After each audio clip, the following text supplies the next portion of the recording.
Fala aí, Marvetes Rodrigues trazendo pra vocês mais um review de Demolidor Renascido, dessa vez do 7º episódio da primeira temporada, Arte pela Arte. Então vamos lá, né? O episódio já se inicia com o Wilson Fisk conversando com o Buck Cashman e o Daniel Blake, né? Sobre o Mills lá, né? Que é o serial killer que tá aterrorizando Nova York. E o Fisk, ele tá bem frustrado porque ainda não conseguiu detê-lo, né? Eis então que o Daniel revela que houve uma vítima do Mills que escapou, a Angela Del Toro, né? Ela não só conseguiu escapar, mas também alertou as autoridades sobre o esconderijo dele. Só que aí que tá, o Wilson Fisk acaba descobrindo que ela foi salva pelo Demolidor. E aí ele reage meio... Tipo, ele manda o Buck e o Daniel saírem do escritório. A gente pensa, beleza, ele vai ter um acesso de fúria, mas... Sei lá, parece que ele tá até aliviado porque o Demolidor voltou. É como se ele estivesse procurando uma desculpa, né? Pra falar, você voltou para suas atividades, então eu posso voltar para as minhas, né? E, tipo, já faz pouco mais de um ano que o Matt não age como Demolidor. Então, faz um bom tempo isso, né? Mas, enfim, após o confronto com o Mills no episódio anterior, o Matt tenta, né, aliviar as dores dele tomando um banho em casa, mas a Heather aparece, percebe que ele tá ferido. Ela até tenta, né, questionar, mas ele fica lá trocando carinho e tal, eles dormem juntos e aí, tipo, na manhã seguinte, ele tá indo se arrumar pro trabalho, mas ela consegue, né, meio que chamar a atenção do Matt, questionando a compulsão dele por se envolver em situações perigosas, como assalto a banco e tal. E ela até sugere que ele tá se punindo inconscientemente. Na verdade, ela tem medo, né, que ele esteja suprimindo algum trauma que possa destruir tudo de bem que ele tem, né? Ele concorda com ela e tal, diz que ele a ama, eles se abraçam, enfim. Ele vai lá pra a Murdock e Macduff, né? Onde ele é confrontado pelo Cherry, que tá furioso, né? Porque o Matt ignorou o conselho dele e foi atrás do Mills. Mas o Matt argumenta que a polícia não estava agindo contra o serial killer, enquanto em uma noite ele conseguiu encontrá-lo. O Cherry recusa, né, ajudar o Matt a localizar o local em que as outras vítimas desapareceram. Mas o Matt, né, alega que não, o Mills vai entrar em modo de sobrevivência agora. Ele vai procurar outras vítimas. Porém, o Cherry ainda se recusa. Ele, é? Que irônico. Porque no passado, você sempre recorria, né, a gente, né, a mim como advogado, com situações semelhantes, quando não sabia muito bem o que fazer. E aí o Cherry só dá um baixa no Matt, né, o Matt vai embora. E aí a Kirsten aparece e confronta o Cherry, porque apesar de todo o trabalho que eles têm no escritório, o Cherry e o Matt sempre ficam falando sobre alguma coisa em particular, deixando ela boiando na situação, né? Ele até tenta ignorar isso, mas a Kirsten deixa claro que ela não gosta de segredos e a falta de confiança dentro da empresa, né? Do escritório deles. Enfim, o Wilson Fisk está conversando com o Buck sobre a volta do Demolidor e ele se pergunta se o que pode ter trazido o Demolidor de volta. O Buck até vê a situação, né, como algo positivo para a cidade, porque vai derrotar o Mills, né, que está aterrorizando geral. Mas o Wilson Fisk, ele é obcecado pelo Matt, né? Ele discorda da situação e diz: não, o Demolidor destruiu minha infraestrutura, tipo, eu era empresário de boa e tal, eu construí todo um império ao longo de 10 anos. E aí ele simplesmente destruiu tudo que eu construí junto com meus associados, me colocou na prisão, arruinou meus negócios. Enfim, ele é a maior ameaça à minha cidade. O Buck fica meio assim, né? Mas o Wilson tá obcecado, então não tem o que fazer. Enquanto isso, o Matt vai junto com a Soledad visitar a Angela no hospital, né? Pra tentar conseguir mais informações sobre o Mills. Ela acaba hesitando, porque acredita que a polícia não vai fazer mais nada, mas o Matt insiste, né? Em paralelo a isso, a detetive Kim e os outros policiais vão investigar o esconderijo lá do Mills, né? Acabam descobrindo as ferramentas e obras perturbadoras dele. A Angela comenta com o Matt que tinha alguns desenhos de rostos no esconderijo também. E, em paralelo a isso tudo, nós vemos a Vanessa Fisk, né, se encontrando com o Luca, né, um daqueles membros lá das 5 famílias criminosas, que fica criticando as políticas do Fisk. E ele se questiona como que ela afeta, né, os negócios do crime organizado. A Vanessa acaba deixando claro que foi ela quem mandou o Buck ir até o Luca, né, para exigir a restituição pro Victor lá do dinheiro, a compensação, e ela pede para ele tomar mais cuidado. Só que o Luca, né, ele na verdade tem outra ideia. Ele sugere que a Vanessa devia reassumir o controle, porque tudo era melhor quando ela estava comandando, né? E que ela tome uma atitude contra o Fisk. Enfim, né? A detetive Andy Kim, ela vai até a prefeitura e relata ao Wilson, né, que ela encontrou um pedaço de tela rara no covil do Mills e reduziu, né, a lista de suspeitos a 12 pessoas. Já falaram com 11, então só tem um suspeito que eles não conseguiram achar. Bastian Cooper, um jovem que tem histórico de saúde mental instável. Ele costumava, né, praticar taekwondo a pedido dos pais e foi treinado, né, por Lee Soo-ji, um grande treinador de taekwondo. Porém, tipo, 3 meses atrás, né, o treinador foi encontrado morto. E ela supõe que provavelmente foi o Bastian o responsável. O Fisk deixa a Andy e diz: Não, daqui eu resolvo, tá bom? Bom trabalho.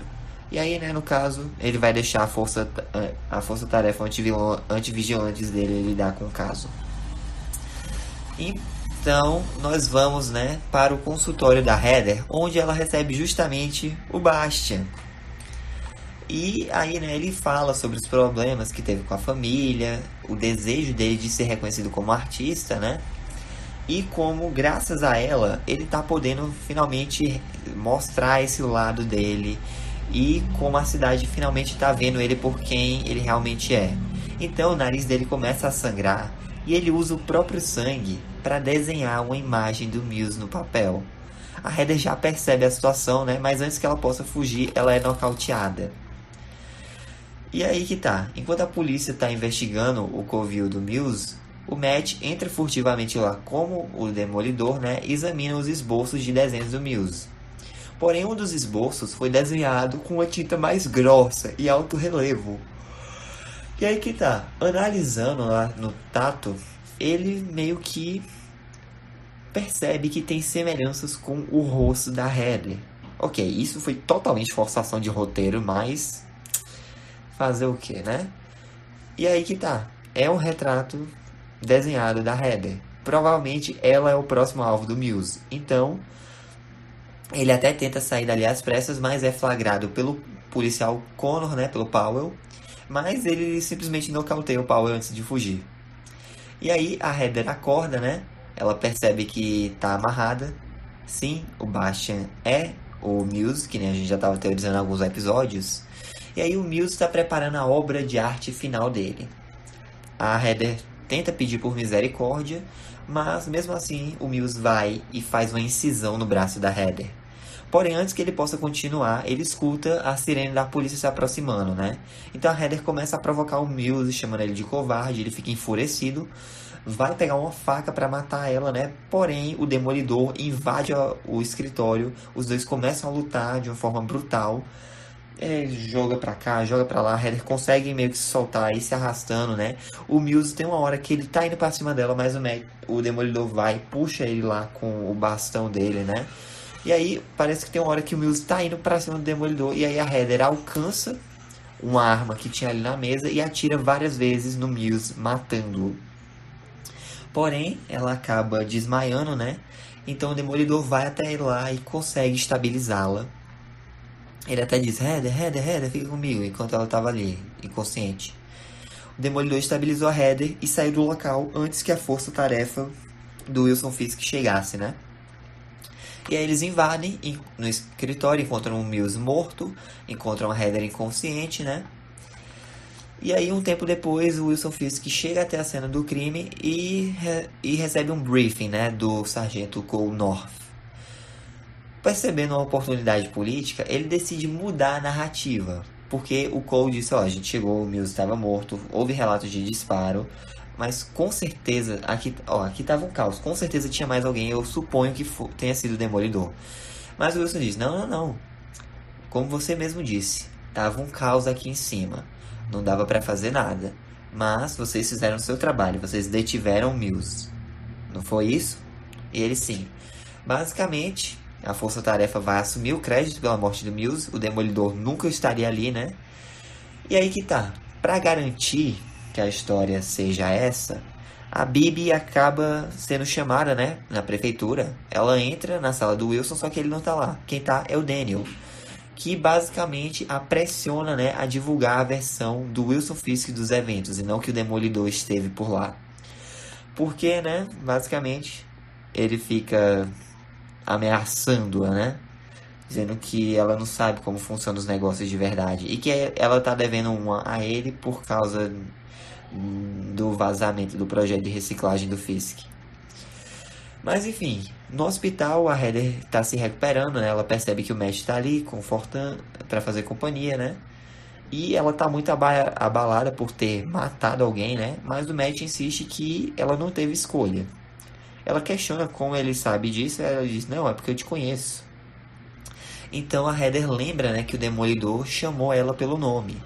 Então ela meio que começa a suspeitar, né? Porém, nessa hora tá tendo uma coletiva de imprensa com o prefeito Fisk, né, elogiando a força-tarefa dele, dizendo que foram eles que mataram o Mills. E, para encerrar o episódio, né, nós temos a Vanessa. Ela envia uma mensagem no celular pro Luca, dando o endereço de um restaurante, né, onde o Fisk tá jantando sozinho. O Luca vê isso como uma oportunidade para eliminar o Wilson Fisk e vai até lá, só que quando ele chega, foi uma emboscada. Ele é morto, né, pelo Buck. E o Fisk, impassível, apenas pede pro Buck ligar pra Vanessa e perguntar se ela quer que ele leve comida para a viagem. E assim se encerra mais um episódio. Bom, gente, não vou mentir. Foi um episódio bem mais ou menos, na minha opinião. Essa história do Mills, eles rusharam bastante, poderiam ter desenvolvido melhor. Eu acho que dava pra estender um pouquinho mais. Fazer o que, né? Teve muita conveniência do roteiro em relação a isso do Matt. Eu sei que nos quadrinhos ele tem esse poder mesmo e tal de reconhecer com base no tato, mas mesmo assim, ficou um pouquinho forçado isso. Fora que, tipo, o Mills ele planejava, tipo, matar a Heather e depois se matar. Tá, né? Ok. Pra mim foi um episódio... Não foi ruim, mas foi um episódio bem... Mais ou menos. Foi o mais fraco, na minha opinião, até agora. E vamos lá, né? Esse episódio foi dirigido pelo David Boyd, que foi o mesmo diretor do episódio anterior. E é o primeiro episódio a acreditar o Hunter Durham, né? Como o Mills. Antes ele só estava acreditado como Bastian mesmo, enquanto o Mills estava, tipo... Não estava sendo acreditado. A gente não tinha um nome de ator ali, de dublê, não. Mas enfim, o Hunter, né, foi agora anunciado mesmo. Esse episódio ainda tem cenas da produção original de Demolidor Renascido, que foi filmado lá em 2023. Incluindo cenas, né, como aquela em que o Buck e o Daniel contam para o Wilson Fisk sobre a Angela Del Toro ter escapado do Mills graças ao Demolidor. Mas, enfim... Agora é oficial. Esse é o último episódio da temporada a usar cenas filmadas da versão original da série, que foi filmada em 2023 antes da reformulação criativa. Os dois últimos episódios da temporada são totalmente novos, tá bom? Inclusive vai ver por isso que esse episódio foi tão estranho, né? Tão qualquer coisa. Mas enfim, arte pela arte, né? Foi escrito pela Jill Blankenship, que foi a roteirista do terceiro episódio dessa temporada. O que é meio... estranho, né? Porque o terceiro episódio foi muito bem escrito, foi muito bem. E esse pareceu uma série da CW nas temporadas posteriores, né? Porque The Flash foi bom até a terceira. A quarta já foi um pouquinho aceitável, mas as outras foram horríveis. Arrow começou bom, terminou ruim. As séries da CW, no geral, começavam muito boas e ficavam péssimas do meio pro fim. Mas isso não é novidade. Por quê? Porque a Jill Blankenship, ela foi a showrunner e roteirista de Naomi, que é uma série da CW, E também foi uma das roteiristas de Arrow, também da CW. Então, tá em casa, né? Tá explicado. Mas é isso, essa foi a review, espero que tenham gostado. Deixem um like, se inscrevam no canal, ative o sino para não perder nenhum vídeo novo. Fiquem com Deus no coração, Jesus te ama, um forte abraço, até a próxima e falou!